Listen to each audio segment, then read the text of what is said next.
And welcome to Ask the Experts here on Newstalk 1290 CJBK Saturday afternoon. And every other week we are joined by our real estate expert, Joan Ball from LePage Triland Realty. You can reach Joan by calling 519-672-9880. Visit the website joanball.com. And we say hello to Joan Ball. How are you, my friend? I am doing very well, Ryan. How are you? Excellent, thank you. Great to hear your voice as always. And we haven't talked in a couple of weeks. Any new developments, Joan? Maybe just give us the overview, the landscape, as we will call it, in terms of the real estate market in the area. Absolutely. Well, everybody probably knows that the Bank of Canada did again raise rates a 0.5%, right. So 50 basis points. That is, for some of us, we're thinking, wow, we wish this had started earlier, and it's really putting some buyers in a precarious position because obviously affordability gets farther and farther out of reach. Having said that, prices have somewhat adjusted. We're certainly looking at a market that's much different than a year ago. For example, even if you go back and just get sort of an overview, and certainly anyone who ever wants to have these charts, just go to my website at joanball.com, and the market charts are right on the home page, and I update them every month. If we go back to number of residential sales in London, specifically in 2020 at this time, or this month, for last month, November, okay. We had 637 as opposed to 2021, where we had 580. So we were down in sales, and that was partly because we had a shortage of listings on the property. Well, this past November of 2022, we had 318 sales. So definitely a slower market, definitely a less significant market as far as the seller's return on investment. However, when we look at the number of listings taken, we are somewhat parallel. Even though we were short properties for sale, we're somewhat parallel with the last few years. So that is really having an impact on properties staying on the market a little longer, and certainly generating a little less for their return on investment. So when we really look at the snapshot, our average sale price at this point in 2022 is $611,343. But as you and I well know, we remember that July a couple of years ago, where it went over the $500,000 mark, and that we thought, wow. So we're still a good market. We're still considered a balanced market, but it has adjusted significantly. I expect we will have a little bit of a slow time getting out of the gate in 2023, but our spring market does look like it might have some ability to rebound and be very active. And then they are projecting by 2024 we will have shaken off any sense of a recession or anything that might slow us down. We might see the interest rates start coming down in the latter part of 2023 if the economy sort of levels out. There's some positive news, that's for sure. Joan Ball here with us on Ask the Experts, our real estate expert from LePage Triland Realty. You can reach Joan at 519-672-9880, joanball.com. Visit the website. Would you call it a healthy supply of homes on the market right now for sale, Joan, or are we kind of in the saturation area? It really depends on where you're looking. Now, I'll give you an example. I recently had a property for sale in the $500,000 range. We had 28 showings. We had 2 open houses with well over, I would say, 60, 70 people through on the weekend. And we received 4 offers at the end, and it did blip over the list price, but not significantly, where I actually was really surprised because it was a great price point, it was a great property, it was a great location. So, we're really seeing there's a bit of a hesitancy on behalf of the buyers, and I think there are some people looking for deals out there, but there may not be many deals to be had. Take us back, if you don't mind, Joan, a year and a half ago. Compare it to today, because I remember on the show you telling us that you had buyers that almost getting to the point of being quite disappointed and maybe disillusioned in the fact that they were putting in offer after offer. There was just such a heated market out there that it was just so hard to crack into home ownership. It really is truly a different story now. Absolutely a different story. Certainly 2 years ago, we were looking at a much different market, and certainly coming through the initial slowdown from the pandemic, we came out of that in sort of May, June of 2020 into a very sort of fast-paced market where people had a lot of time on their hands. We were starting to get people viewing properties again, and people wanting to sell their properties and really look at what were the other options. A lot of recreational properties being purchased, and individuals investing in properties with pools, or so that stay home entertainment really became front and center. Whereas we would have buyer fatigue just in the extreme, and we're not necessarily seeing that right now. We're seeing individuals really having to sharpen their pencils, yet putting in offers conditional on home inspections, financing, conditional on the sale of their home, and those being entertained by sellers. So it's a much different market, yet it is still considered a balanced market. Yes, we are a little bit closer to a buyer's market, but we're not there yet. You have alluded over the past couple of years, Joan, especially during the frenzy, that indeed there were some outside investors when it comes to coming into our area to purchase properties, particularly the GTA was brought up. Has that slowed down? We still have a number of individuals from outside of town. There's certain communities that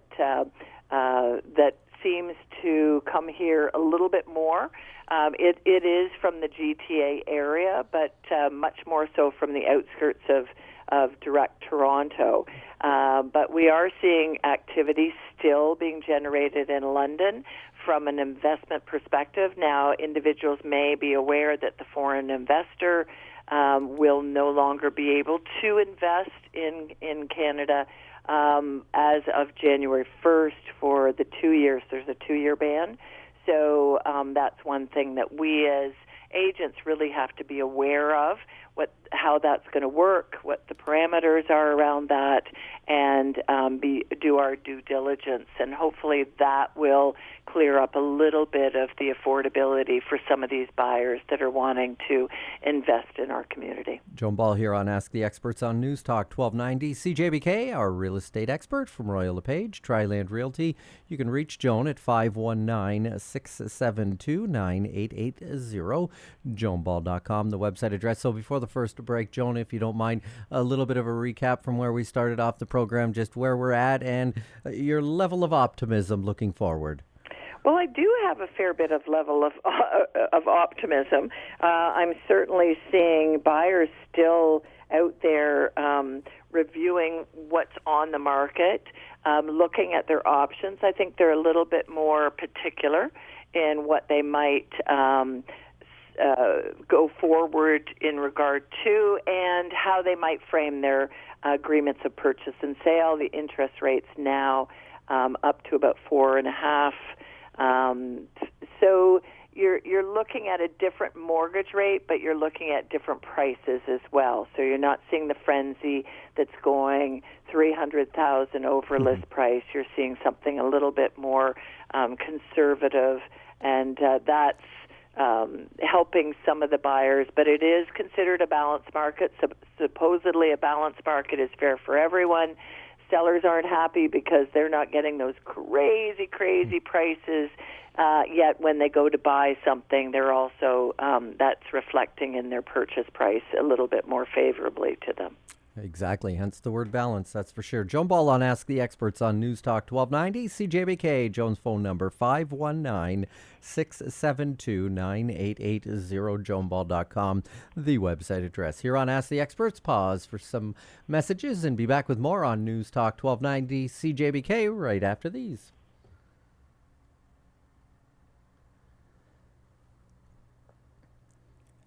Joan Ball with us on Ask the Experts on News Talk 1290 CJBK, Royal LePage Triland Realty. You can reach Joan at 519-672-9880, joanball.com, the website address. Joan, you've always advised our listeners to talk to a couple of different agents if you're thinking about buying or selling your home. And of course, we would like them to pick up the phone and call you and provide an opportunity to work together. Of course, what would be some of the things, a new client that is, that you'd be working with, what would be some of the things if they were looking at purchasing a home, that you want to know about them? Because I know you're all about relationships and the establishment of a relationship. What are you looking to find out before you embark on that journey of helping them purchase a home?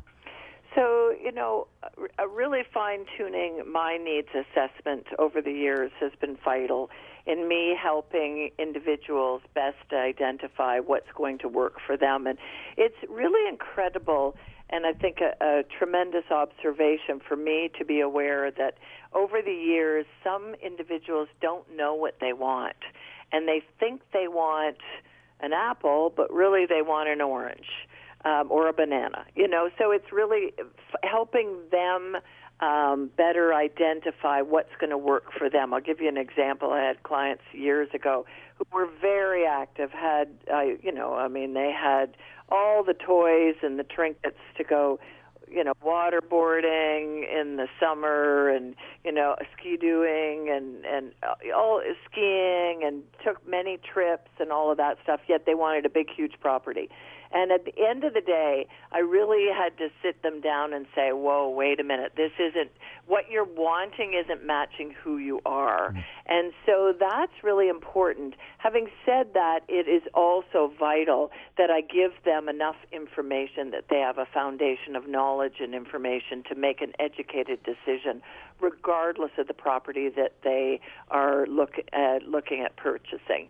And if they're looking at an investment property, how does that work for them? Are they assertive enough? Do they have some supports behind them to deal with tenants that might be difficult? How is that set up? And really matching that to who they are.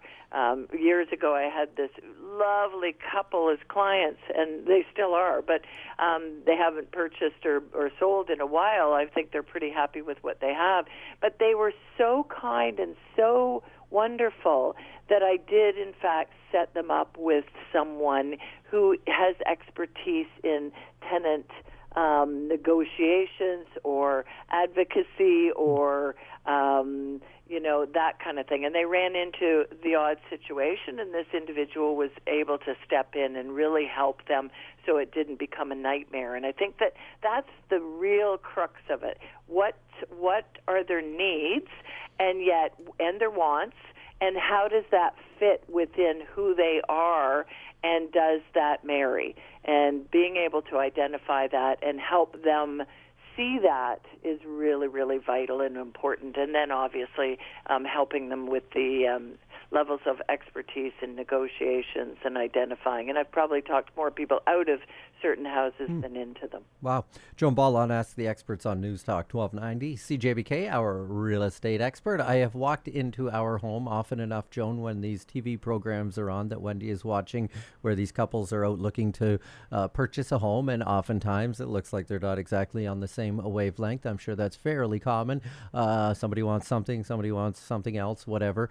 Generally, we can all find a way to compromise and come together. But is that something you deal with as well on a regular basis, where you're dealing with a couple that maybe their wants and needs are different? How do you bring people together, or can you? Well, I do say there needs to be two yeses.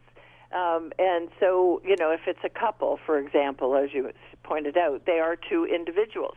So, of course, they're going to want different things. Of course, they're going to have different needs and wants.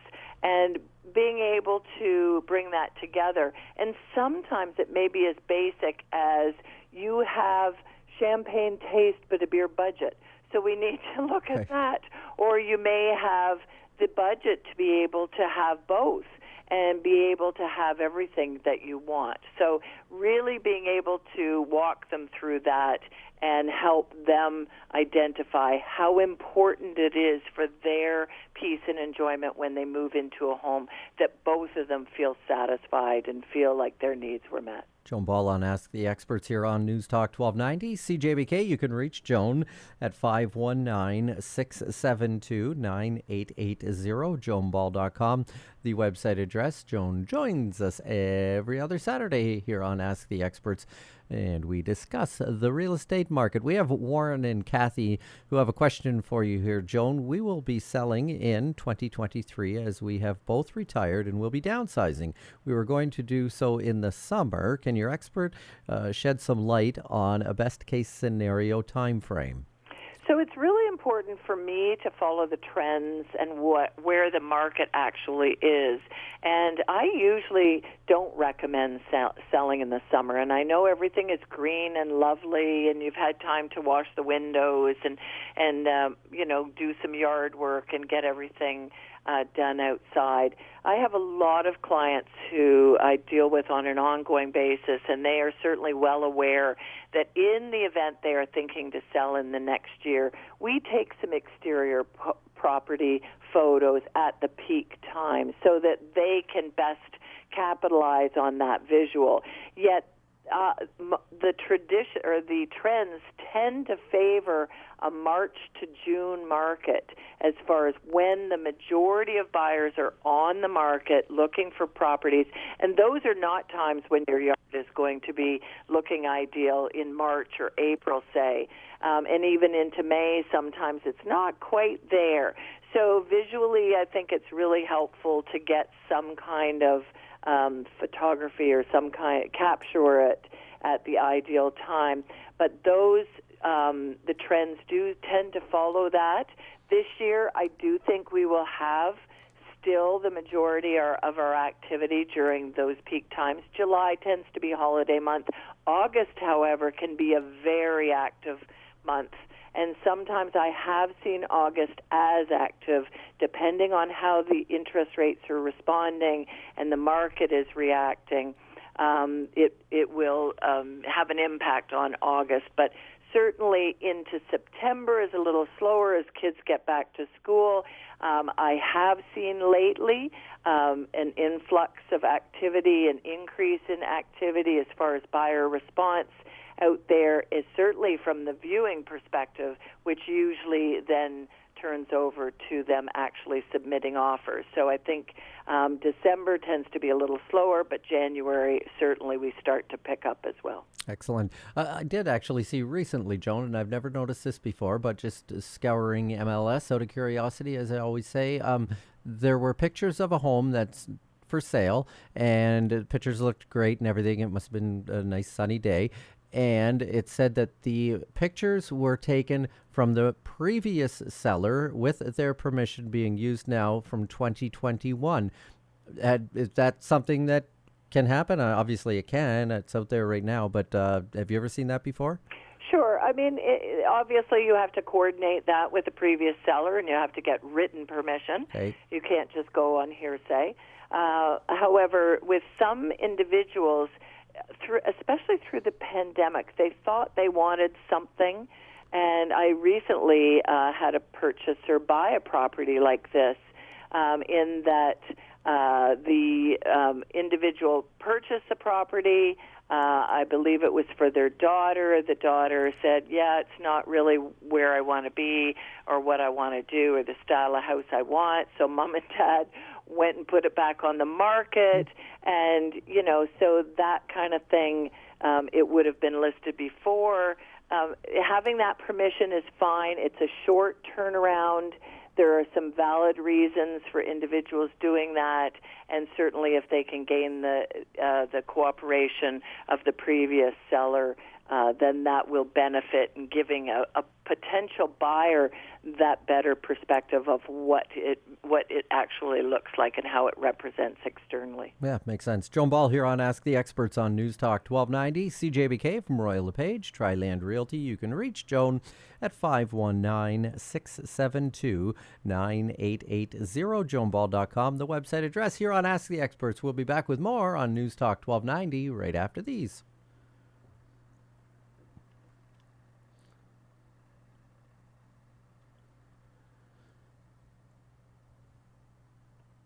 Welcome back to Ask the Experts on Newstalk 1290, CJBK, with our real estate expert, Joan Ball from Royal LePage Triland Realty. Joan's phone number, 519-672-9880. Visit the website, joanball.com, and you can get the numbers that Joan was going over at the top of the program on Joan's website. You say every month, Joan, you post those? Yes, I update the stats every month so individuals can see what's been going on, and if they ever want me to go back in time. So, and I really do give a running sort of overview so that it goes back many years so they can see the trends and what's been happening.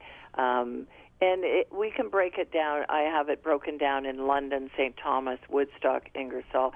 So, it really does give the other communities, because sometimes, St. Thomas will react very differently than London, and that's really important if somebody resides in that area or is looking at moving to that area. I've got a question here from Martha, Joan. Martha wants to know, my agent said I should take money for my deposit out of my digital bank so I'm ready. Can your expert explain why she would recommend this?